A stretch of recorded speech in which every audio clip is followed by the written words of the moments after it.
अभी के इस वीडियो क्लास के माध्यम से हम जानेंगे 10वीं कक्षा के मैथ के सब्जेक्टिव और ऑब्जेक्टिव वायरल प्रश्नों के बारे में। हम लोग वैसे प्रश्न की चर्चा कर रहे हैं जो कल के एग्जाम में आपके आने वाले प्रश्न हैं, तो आप सभी इसके साथ में जुड़ रहे हैं। आप लोग के लिए बहुत ही इंपॉर्टेंट क्लास होने वाला है। इससे बाहर आपके प्रश्न नहीं आएगा, क्योंकि यह जो है आपके बिल्कुल ही वायरल प्रश्न है। पहला प्रश्न आपके स्क्रीन पर है, कह रहा है इसमें कि निम्नांकित में कौन परिमेय संख्या है। तो परिमेय संख्या के लिए आपको बता दें कि जो रूट से बाहर हो और जिसे p/q के रूप में लिखा जा सकते हैं। तो 4 को हम बाहर करेंगे तो 2 बचेगा, तो 2/1 हो जाएगा, जिसे p/q के रूप में हम लिख सकते हैं। अतः ऑप्शन सी आपका बिल्कुल राइट आंसर बन जाएगा। अगला प्रश्न आपके स्क्रीन पर है, कह रहा है इसमें कि द्विघात समीकरण x² - 3x - 10 = 0 के हल क्या होंगे। बहुत ही शानदार प्रश्न है। तो इसको जब हम इसमें जो है पहले में 10 से गुणा करेंगे तो 10 हमको प्राप्त होगा, और इसको तोड़ेंगे तो 5 दूनी 10 यानी 5 में से क्या करते हैं 3 को माइनस करते हैं। अतः इसमें जो इसका हल करेंगे तो आंसर आपका जो है इसमें बी बन जाएगा प्यारे बच्चों, यानी -2 और 5, ऑप्शन बी आपका बिल्कुल राइट आंसर बन जाएगा। अगला प्रश्न कह रहा है इसमें कि द्विघात समीकरण इतना इतना के मूल है। जब इसका हम मूल ज्ञात करेंगे यानी कि डी निकालेंगे तो इसमें जो है आपका 1/4 1/4 दोनों निकलेगा। ऑप्शन डी आपका बिल्कुल राइट आंसर बन जाएगा। अगला प्रश्न कह रहा है कि साइन ए का मान कॉट ए के पदों में क्या होगा। तो साइन ए का मान कॉट ए के पदों में देखा जाए तो 1/√1 + cot² ए हो जाएगा। अतः ऑप्शन ए आपका बिल्कुल राइट आंसर बन जाएगा। अगला प्रश्न आपके स्क्रीन पर कह रहा है कि साइन 63 डिग्री या बट्टा साइन cos 27 डिग्री, यानी कि जब भी दोनों को जोड़ने पर 90 डिग्री का एंगल बने। अतः दोनों जो है अगर एक दूसरे के विपरीत साइन हो तो इस प्रकार जो है इसका वैल्यू 1 होता है प्यारे बच्चों। अतः ऑप्शन सी आपका बिल्कुल राइट आंसर बन जाएगा। अगला प्रश्न कह रहा है कि 7 cos² - 7 cot²। तो इसमें जो है क्या करेंगे, हम 7 को कॉमन ले लेंगे और cos² या माइनस जो है cot² करेंगे तो इसका वैल्यू 1 होता है। तो 7 × 1 = 7, ऑप्शन जो है आपका 7 हो जाएगा। ऑप्शन सी बिल्कुल राइट आंसर बन जाएगा। अगला प्रश्न आपके स्क्रीन पर कह रहा है कि 1 + tan²a आप बट्टा में 1 + cot²। जब 1 + tan² और बट्टा में 1 + cot² को जब तोड़ेंगे प्यारे बच्चों तो यह जो हमको tan² प्राप्त हो जाएगा। ऑप्शन सी आपका बिल्कुल राइट आंसर बन जाएगा। अगला प्रश्न इसमें कह रहा है कि sin θ = cos θ कब होता है। यानी sin θ और cos θ जब होता है प्यारे बच्चों वह 45 डिग्री के मान पर होता है, और इसका वैल्यू जो होता है 1/√2 होता है। तो ऑप्शन आपका कितना हो जाएगा प्यारे बच्चों, ऑप्शन बी राइट आंसर बन जाएगा। इससे बाहर आपके प्रश्न नहीं है। इसमें सब्जेक्टिव और ऑब्जेक्टिव सब देखते हैं, तो आप सभी देखते रहिए।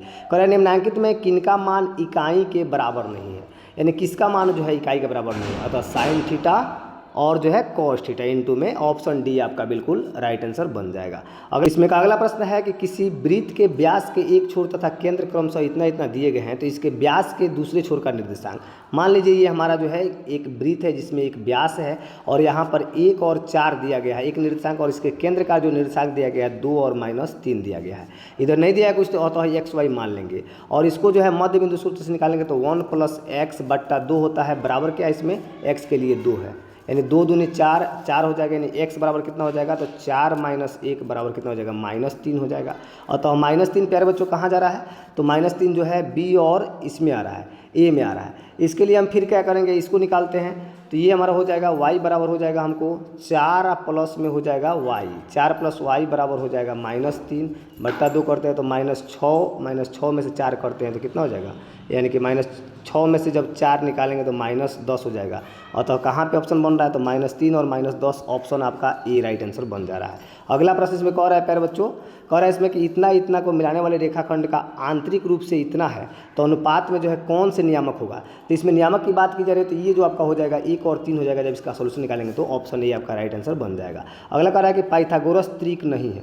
तो पाइथागोरस त्रिक इसमें कौन नहीं होगा, जो बड़ा होगा उसका स्क्वायर आप बराबर में दोनों के बराबर का स्क्वायर जब करेंगे, दोनों बराबर नहीं होगा तो वह पाइथागोरस त्रिक होता है। इसमें देख लीजिए, अगर 4 का स्क्वायर करते हैं आप बराबर में 2 का स्क्वायर आप +3 का स्क्वायर करते हैं तो बराबर नहीं होगा, 16 बराबर हो जाएगा 4 + 9, यानी कि 16 बराबर 13 नहीं होगा।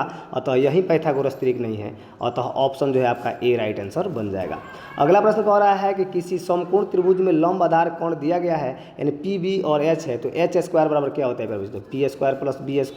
क्या कहिएगा आप, ऑप्शन सी आपका बिल्कुल राइट आंसर बन जाएगा।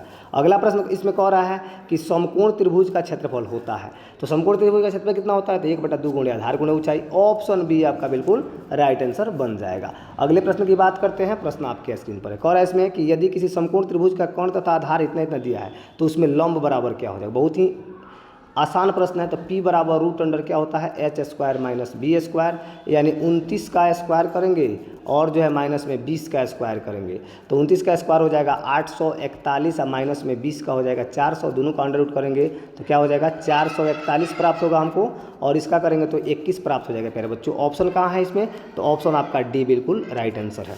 अगला प्रश्न आपके स्क्रीन पर है। कह रहा है कि समकोण समद्विबाहु त्रिभुज के आधार इतना दिया हुआ है तो उसका क्षेत्रफल। तो यह जो है आपका समकोण समद्विबाहु त्रिभुज है जिसका क्षेत्रफल पूछा जा रहा है। तो इसमें जो आपका बन जाएगा 25 सेंटीमीटर वर्ग सेंटीमीटर, ऑप्शन आपका जो है सी राइट आंसर बन जाएगा। अगला प्रश्न कह रहा है कि दो समरूप त्रिभुज इतना इतना का क्षेत्रफल इतना है और इतना दिया हुआ है। तो कह रहा है कि सी ए और इतना की लंबाई यानी कि एफ डी की लंबाई इसमें आपसे पूछी जा रही है। तो इसको जब हम लोग हल करेंगे तो वह जो हमको 7 सेमी प्राप्त हो जाएगा, ऑप्शन डी आपका राइट आंसर बन जाएगा। ये बिल्कुल ही राइट आंसर है, आप सभी इसको देखते रहिए। अगला प्रश्न 18 नंबर कह रहे हैं यदि दो समरूप त्रिभुज की भुजाएं इतना इतना के अनुपात में तो क्षेत्रफलों का, बहुत ही आसान है। यानी 2 और 3 के अनुपात में जब क्षेत्रफल करेगा तो दोनों का स्क्वायर कर देंगे, कितना हो जाएगा 4:9 में हो जाएगा। ऑप्शन आपका सीधे सीधे बी राइट आंसर बन जाएगा।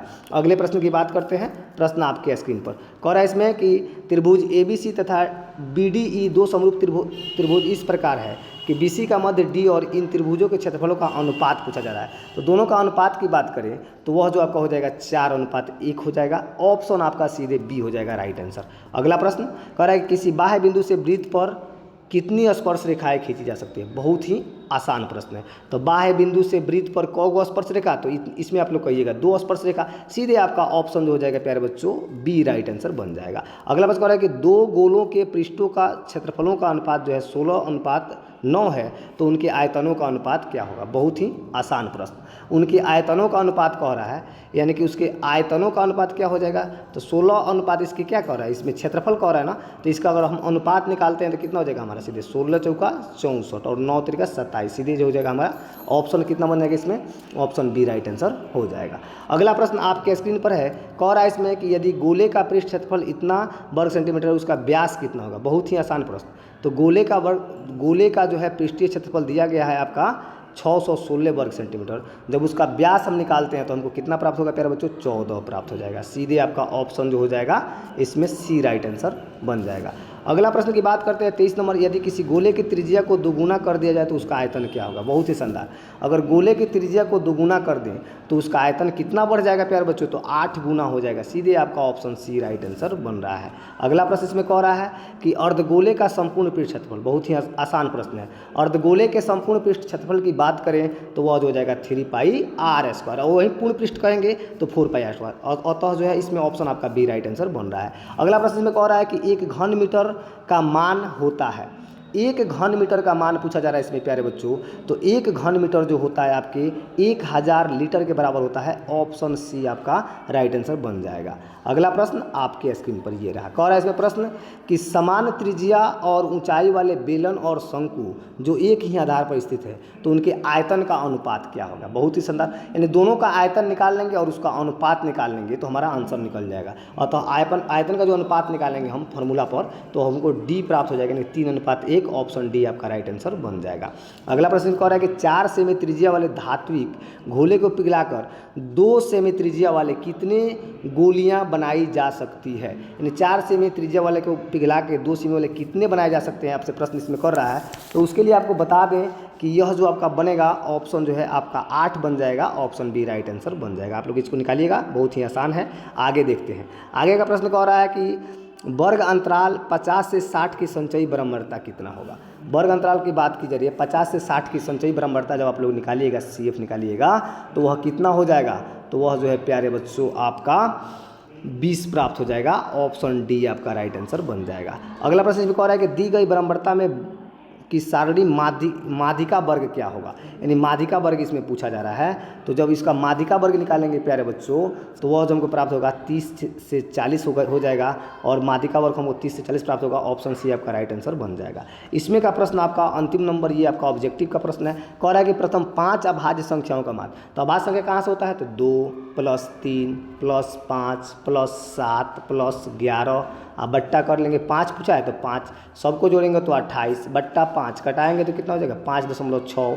5.6 कहाँ है, ऑप्शन डी के साथ बिल्कुल आपका राइट आंसर बन जाएगा। इस तरह से हम लोग जो है पूरा ऑब्जेक्टिव देख लिए और अब और जो है सब्जेक्टिव आपके सामने, ये पूरा आपका जो है 2 नंबर वाले प्रश्न है और ये जो है बहुत ही आसान प्रश्न देखते जाइए आप लोग को, और इसको जो है आप लोग सॉल्व कर लीजिएगा, इसका स्क्रीनशॉट लेकर आप लोग देख लीजिएगा। इस तरह के वायरल प्रश्न वाले वीडियो को देखने के लिए आप मेरे YouTube channel RS study point को सब्सक्राइब कर लें ताकि आने वाला वीडियो का नोटिफिकेशन आपको सबसे पहले मिले। तब तक के लिए आप सभी को बहुत बहुत धन्यवाद।